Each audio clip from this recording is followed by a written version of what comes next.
Hey, good morning. Well, I'm not sure what time it is for you guys watching this, but for me, when I'm starting to record this, it's 5 o'clock in the morning. So we got the washing machine running in the background, but sometimes when you want to work on projects that are selfish and you don't want to take time away from the family, you got to do it at odd times, sacrifice a little bit of sleep.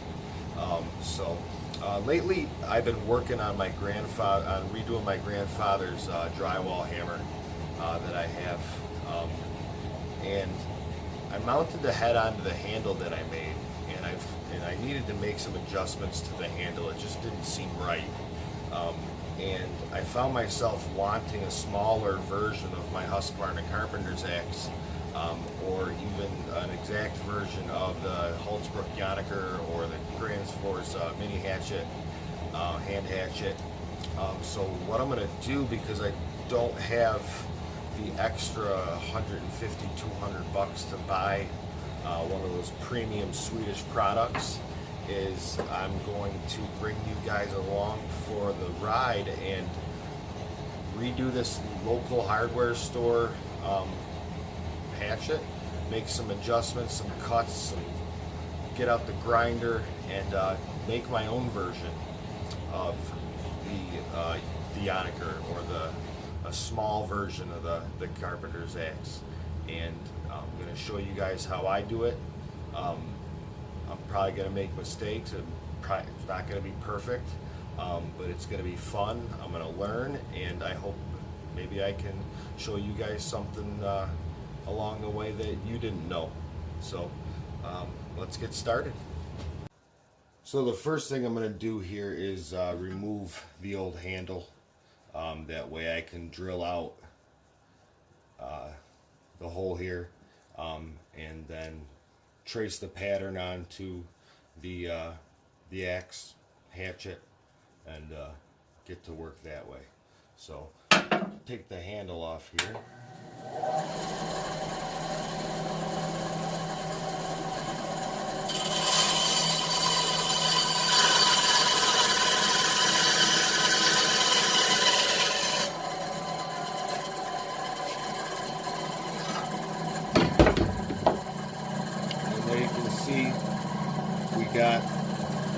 It's a lot easier to work with, a lot easier to drill out, get that wood out of there, and then we can get to fashioning our new head.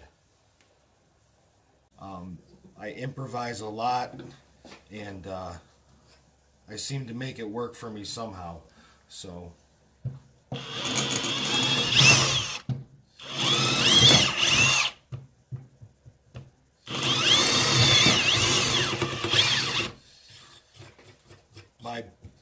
my voice isn't quite as hefty as I'd like it to be, but this little Walmart $25 Hyper Tough, this bad boy, I make it work. It's hyper tough.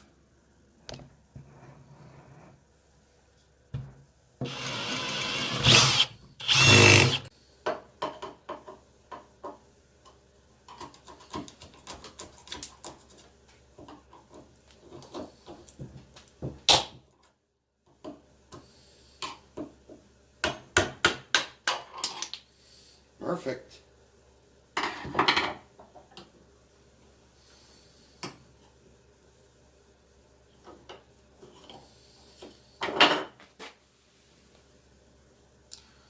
There we go. You can get it all traced up now.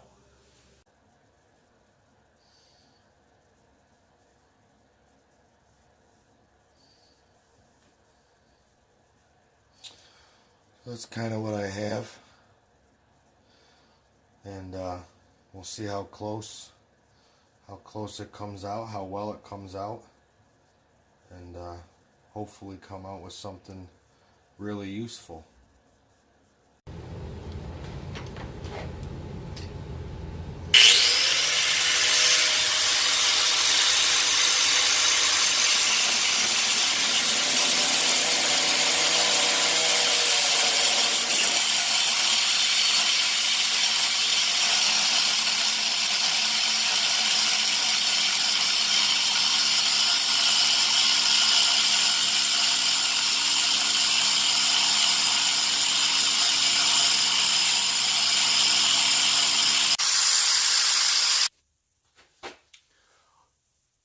One thing that I learned the hard way is that while cutting this, it's a pretty good idea not to touch the bare metal, you know, without gloves or pliers or something like that when you're using the angle grinder. Genuinely tends to get pretty hot, and I have had many blisters in the past that serve as reminders to not touch the hot metal. Not very smart. Something I recommend you avoiding.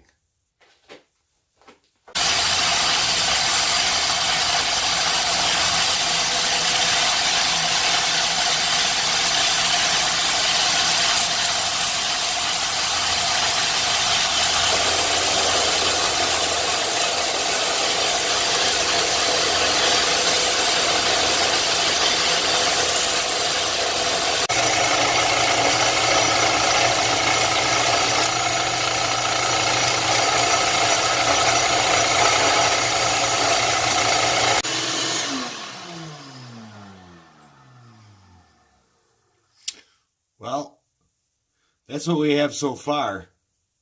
I made a decision. Originally, we were going to take off a little bit up here. I'm actually going to leave that on, the top piece, because we're losing some connection between the head and the handle down here in this part. And if I took that additional 1/4 inch off, I think that would be really detrimental as far as even safety goes if I swing it. Just not enough connection. It's actually going to be pretty slim as it is. So we're not going to take that part off. We're going to leave that top part on. But we are almost done. It's going to be pretty cool. Alright, so we're going to put it back on our board over here. This is my oldest son, Silas. Hello. He is he's one of the guys that hangs out with me down here, one of the 4. My stepdaughter doesn't come down too much, but I just bought her a pink bow. We'll just put it that way. So he's going to be bow hunting next year, so we're going to practice and do that. And yeah, it's a family affair. We have a lot of fun doing this stuff. So we'll get started on finishing up this head, and then we'll get it put on the handle.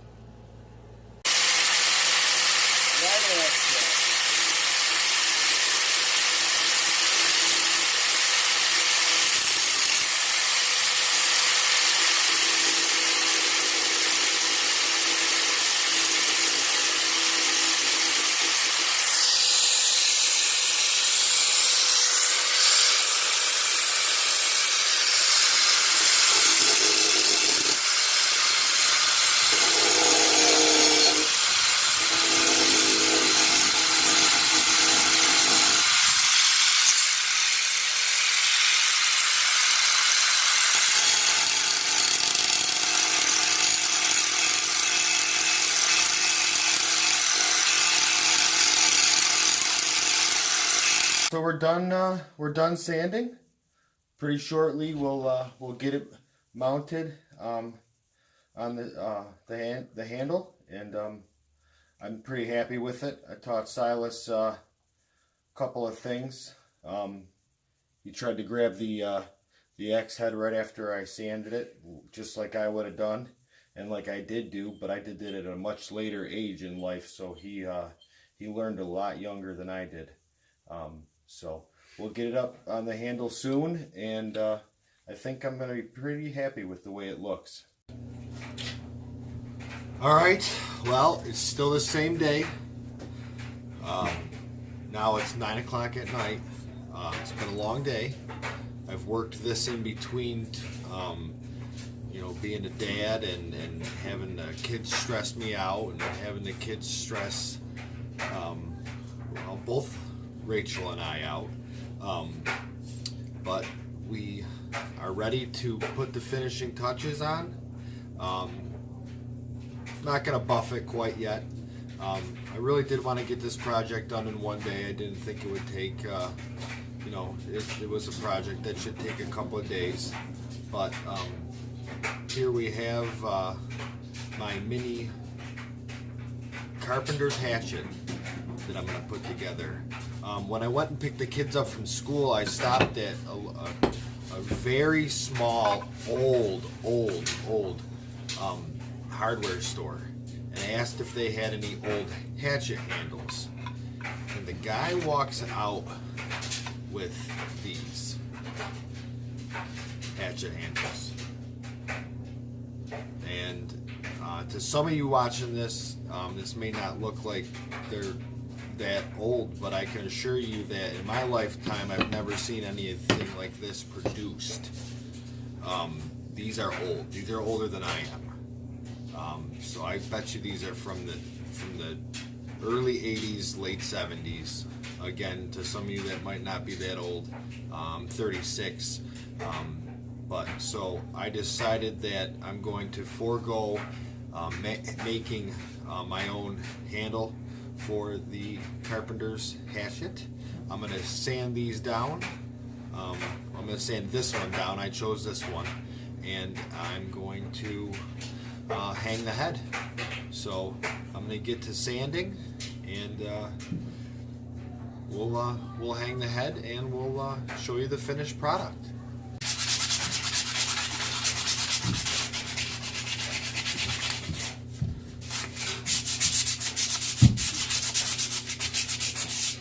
Well, apparently it was meant to be, because it's not coming out very easy, so I'm going to leave it.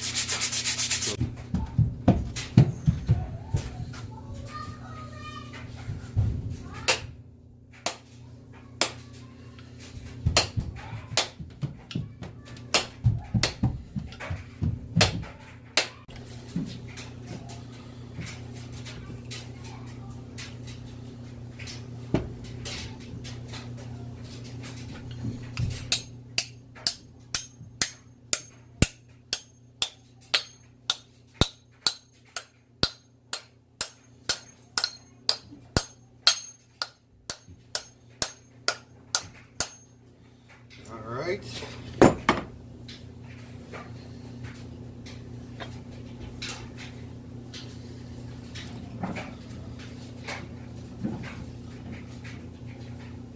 And that should be perfect. Perfect for trimming down. Using this to split kindling with. Very light. It was small to begin with. Trim around this stuff with a knife. I'm going to cut this off, and we will be done here in about 5 minutes. Bunch of linseed oil on there and just drench it real good.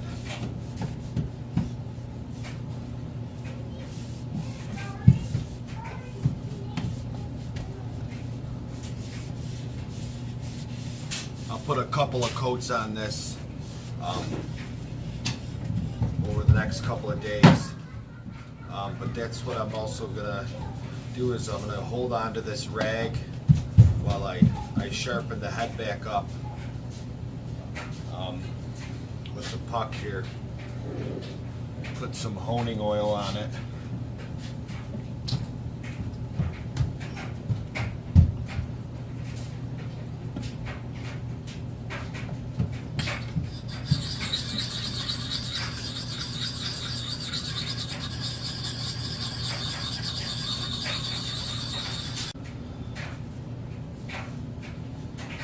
And that's it. A little one-day project.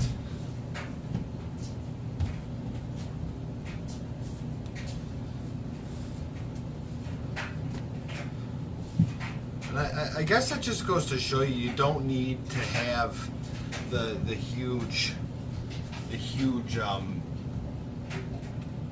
wood shop to make something like this. You just gotta have a little bit of ingenuity, a little bit of time, and you know, really just some general knowledge of metal and wood and tools. And I mean, anybody can do this. Anybody could do this.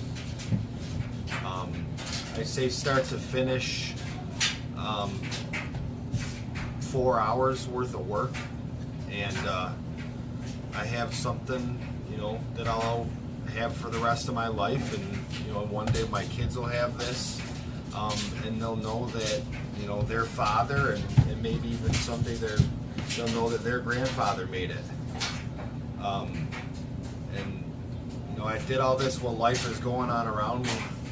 You know, you can hear the dryer running, you can hear the kids running around upstairs, and you know, you can make yourself something. And so what I'm going to do is, I got a couple of calls out, trying to partner with some people. I'm going to try to get my hand on a couple of other small hand hatchets, maybe even a Jonaker or Jonaker, maybe you know, one of the Gerber camp hatchets, the little, you know, composite handled ones.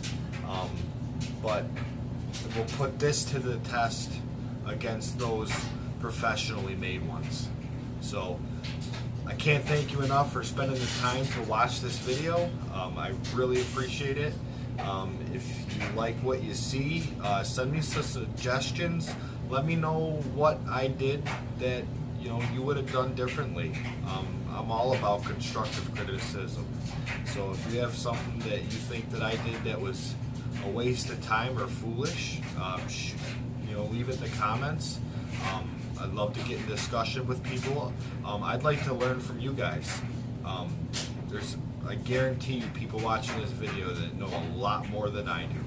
So again, thanks for your time, and we'll see you soon. God bless.